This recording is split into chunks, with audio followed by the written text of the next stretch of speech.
საქართველოს ეროვნული ნაკრების მცველი საბა გოგლიჩიძე ახლოსაა სასუოლოში ტრანსფერთან. ამის შესახებ ინფორმაციას იტალიური მედია ავრცელებს. გამოცემა აღნიშნავს, რომ გოგლიჩიძე უდიდესი ალბათობით ემპოლიში აღარ დარჩება, რადგან კლუბის სერია B-ში დაქვეითდა. საბას კი თამაშის გაგრძელება უმაღლეს ლიგაში სურს. მის გაყიდვაზე თავად კლუბიც ფიქრობს, თუმცა ხელსაყრელი პირობებით. მანამდე გავრცელებული ინფორმაციით ქართულ მცველს სასუოლოს გარდა რომა და ბეტისიც აკვირდებოდნენ. შტურმისა და ეროვნული ნაკრების ნახევარმცველმა ოთარ კიტეიშვილმა ავსტრიის ბუნდესლიგის პირველი ტური გოლით გახსნა. შტურმი ლასკას დაუპირისპირდა და მეტოქე 2-0 დაამარცხა.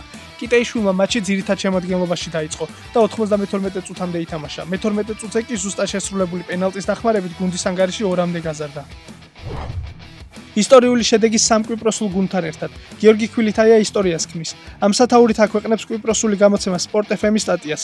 გამოცემა წერს, რომ არისის ქართველი ფეხბურთელი იმ ცოტა უცხოელს შორის არის, რომელმაც სამ კვიპროსულ კლუბთან ითამაშა და სამივე კლუბის მაისურით გაიტანა სადებიუტო გოლი პირველივე ევროპულ მატჩში. წარსულში ქვილითაია აპოელში და ვოივოდინაში თამაშობდა, ახლა კი არისის ღირსებას იცავს.